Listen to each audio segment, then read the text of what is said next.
Apa kriteria seorang pemimpin? Nah, ini menarik bagi yang ingin menjadi pemimpin atau yang saat ini menjadi pemimpin. Konon seorang pemimpin yang baik harus memiliki beberapa kriteria utama yang mencerminkan kemampuan dalam memimpin dengan efektif. Ya, yang paling penting adalah akhlak. Ya, kadang-kadang pemimpin tuh sukanya marah-marah gitu loh. Nah, itu akhlaknya juga kurang baik. Jadi pemimpin yang baik itu adalah pemimpin yang bisa memimpin dirinya dan kadang bisa yang juga mau dipimpin. Nah, itulah pemimpin. Dan juga di dalam agama Islam juga diberikan contoh pemimpin yang sejati, yang sesungguhnya bagi manusia itu adalah Nabi Muhammad SAW.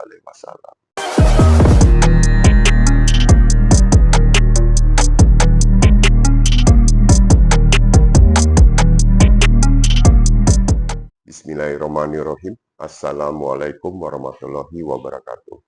Pertama-tama, mari kita bersama panjatkan pujian dan puji syukur atas kehadiran Allah Subhanahu wa Ta'ala yang selalu melimpahkan rizki dan rahmat kepada kita semua. Tidak lupa salawat serta salam senantiasa kita curahkan kepada junjungan kita Nabi Muhammad SAW yang telah membawa kita dari zaman kegelapan menuju zaman yang terang. Selamat pagi juga kami ucapkan kepada para mualaf, kaum muslimin dan para subscriber dan juga para pemirsa penonton di acara Secangkir Kopi di pagi hari dari channel Kohalid TV. Topik kita pagi ini, pagi yang penuh keberkahan adalah apa kriteria seorang pemimpin. Nah, ini menarik bagi yang ingin menjadi pemimpin atau yang saat ini menjadi pemimpin. Kita lanjutkan. Konon seorang pemimpin yang baik harus memiliki beberapa kriteria utama yang mencerminkan kemampuan dalam memimpin dengan efektif. Yaitu, kita bahas ya. Yang pertama, integritas. Apa artinya integritas? Jujur, dapat dipercaya, dan dipegang teguh pada nilai-nilai norma, etika, serta konsisten antara perkataan dan tindakan.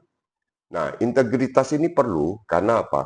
Karena sekarang ini kadang orang mudah berbicara, tapi sulit untuk membuktikan.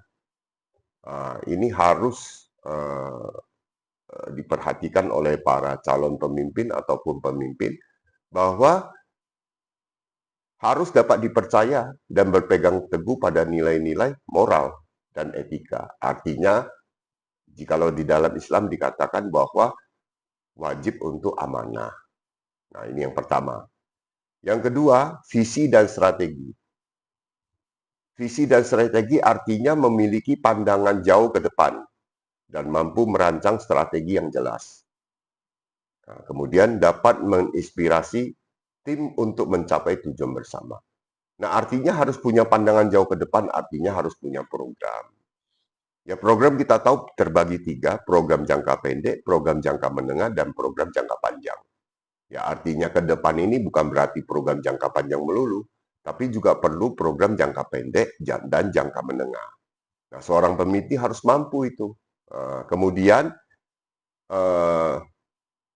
juga harus bisa menginspirasi tim. Artinya apa? Artinya harus juga sebagai motivator terhadap bawahannya, terhadap timnya.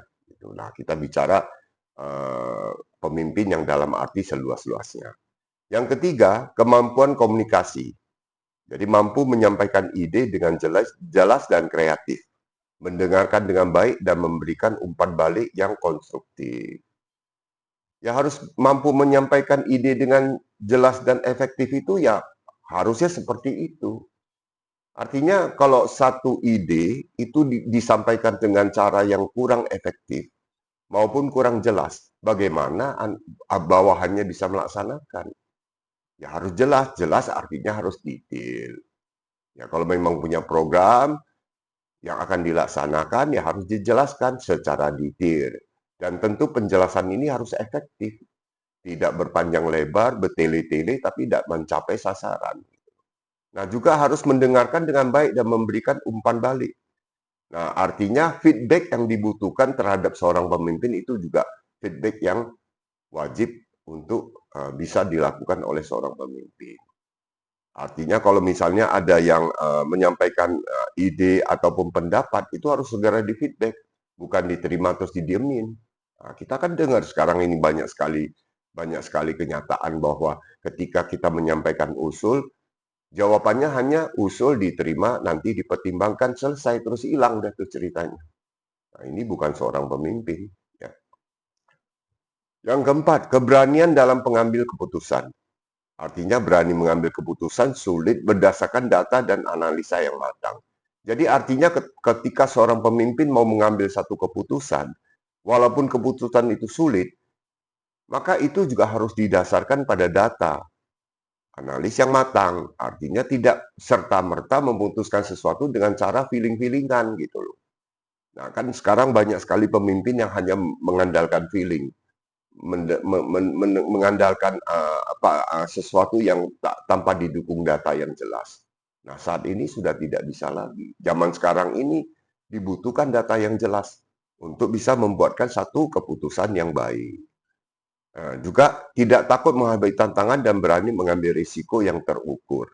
Nah, mengambil tantangan itu memang satu hal yang baik. Tapi kalau risiko yang terukur ini perlu dicermati. Artinya risikonya sudah harus ada ukurannya. Tidak sembarangan hantam ke sana kemari, tabrak sana, tabrak sini, sementara risikonya lebih tinggi daripada hasilnya. Nah, ini juga perlu menjadikan satu kemampuan daripada seorang pemimpin. Harus bisa uh, suatu risiko yang terukur, harus bisa diprediksi sebelumnya. Oke, yang kelima, empati dan kepedulian. Memahami perasaan dan kebutuhan orang lain. Bisa mendelegasikan tugas dan mengatur prioritas dengan baik. Nah, artinya jikalau ada sumber daya harus mampu dikelola dan juga harus peka terhadap kebutuhan tim misalnya. Ya, jangan hanya memikirkan diri sendiri dan juga harus mampu membangun hubungan baik dengan tim dan lingkungan sekitar. Ya, artinya bukan hanya tim tapi lingkungan sekitar, artinya sekitarnya itu juga harus dibuat hubungan yang baik. Nah, kemudian keenam, memiliki kemampuan manajerial. Nah, ini penting, ini penting. Karena harus mampu mengelola sumber daya dengan efisien. Ya, artinya mengolah sumber daya dengan efisien harus mampu untuk mengatur secara detail semua keperluan, kebutuhan, ya, dan itu harus efisien, tidak boleh dihambur-hamburkan misalnya, disia-siakan gitu loh. Terus bisa mendelegasikan tugas dan mengatur prioritas dengan baik. Kadang-kadang seorang pemimpin kan terbatas, baik waktunya maupun kemampuannya. Oleh karena itu dia harus mampu mendelegasikan, artinya memberikan tugas kepada orang lain, kepada sesama tim atau kepada bawahannya. Nah, pendelegasian ini memang harus tahu kemampuan orang yang didelegasi. Orang mampunya cuma A, didelegasikan sampai Z, ya orang itu tidak mampu. Nah, ini tanggung jawabnya tetap ke si pemimpin tersebut. Nah, ini yang ketujuh adalah ketahanan dan fleksibilitas. Mampu mengadaptasi dengan perubahan dan tekanan. Nah, ini artinya ini pemimpin ini memang hampir mirip-mirip seperti Superman gitu ya. Superman artinya dia harus serba bisa. Dia juga harus mampu mempunyai ketahanan dan fleksibilitas. Memang nggak mudah jadi pemimpin. Nah, cuma sekarang kan banyak sekali muncul pemimpin-pemimpin karbitan.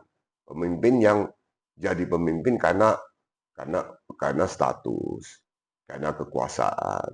Jadi pemimpin-pemimpin seperti itu sulit untuk bisa mengatur satu strategi yang baik ya, karena dasarnya nggak ada gitu loh. Dasarnya hanya karena kekuasaan, hanya karena punya status, hanya karena banyak duitnya dia jadi pemimpin. Padahal dia tidak mampu untuk menjadi seorang pemimpin. Nah, terus dikatakan juga bahwa kita tidak mudah menyerah dalam menghadapi tantangan. Nah, seorang pemimpin memang nggak boleh cepat-cepat menyerah. Kalau cepat-cepat menyerah melulu ya nggak jalan-jalan gitu. Oke, dan ini yang terakhir, memberikan contoh yang baik atau role model. Nah, membangun contoh yang baik ini memang sulit, karena ini sudah menyangkut ke masalah kepribadian atau karakter si pemimpin tersebut. Ya, jadi di sini dikatakan menjadi teladan dalam sikap, etos kerja, dan profesionalisme. Nah, ini juga tidak mudah untuk dicapai. Namun biasanya seorang pemimpin biasanya sudah ada bakat memimpin. Ya, memang ada kemampuan memimpin, cuma perlu diasah dan perlu dipelajari lebih lanjut sesuai dengan perkembangan zaman. Nah, terus juga harus bisa menginspirasi orang lain untuk berkembang dan mencapai potensi mereka. Nah, ada pemimpin yang ketakutan kalau anak buahnya atau bawahannya itu maju. Nah, ini salah. Ketika anak buahnya maju, harusnya dia bersyukur dan berterima kasih. Karena apa? Karena kemajuan ini akan mempunyai efek kepada keseluruhan tim, termasuk kepada pemimpin tersebut. Tapi malah takut disaingi, nah itu repot. Malah dia merasa si bawahan tidak boleh lebih dari dia. Nah, mungkin dia takut kali, dia takut bahwa posisi kepemimpinannya mungkin bisa direbut sama anak buahnya. Sebetulnya bukan begitu pengertiannya. Ketika seorang anak buah itu maju, mempunyai ide cemerlang, itu harus didukung, harus ditopang supaya terus berkembang. Nah, itulah pemimpin yang tidak takut posisinya direbut dengan bawahannya atau anak buahnya atau timnya. Oke, ini kurang lebih yang bisa kami sampaikan. Tapi sebelum kita selesaikan ini, ada satu hal yang perlu kita sampaikan, yaitu mengenai seorang pemimpin yang efektif tidak hanya memiliki satu atau dua kriteria di atas, tetapi berusaha untuk mengembangkan keseimbangan dalam kepemimpinannya. Hal yang tidak kalah penting adalah akhlak dan ilmu agama wajib mumpuni. Ya, artinya menjadi seorang pemimpin, ya, yang paling penting adalah akhlak. Ya, kadang-kadang pemimpin tuh sukanya marah-marah gitu loh. Nah, itu akhlaknya juga kurang baik. Jadi pemimpin yang baik itu adalah pemimpin yang bisa memimpin dirinya dan kadang bisa yang juga mau dipimpin. Nah, itulah pemimpin. Dan juga di dalam agama Islam juga diberikan contoh pemimpin yang sejati, yang sesungguhnya bagi manusia itu adalah Nabi Muhammad SAW. Nah, beliau memimpin dengan luar biasa. Ketika beliau menjadi raja di Madinah, beliau memimpin rakyatnya di sana dengan sangat-sangat luar biasa. Nah, inilah mungkin jika ada kesempatan, mungkin nanti suatu saat kita akan membahas soal kepemimpinan kenabian. Nah, ini kurang lebih yang bisa kasih sampaikan.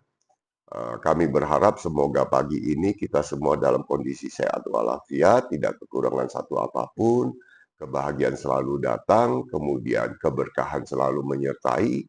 Juga semoga semua yang terjadi pada hari ini adalah sesuatu yang baik, walaupun kegagalan, tapi itu menuju kebaikan, kita terima dengan lapang dada.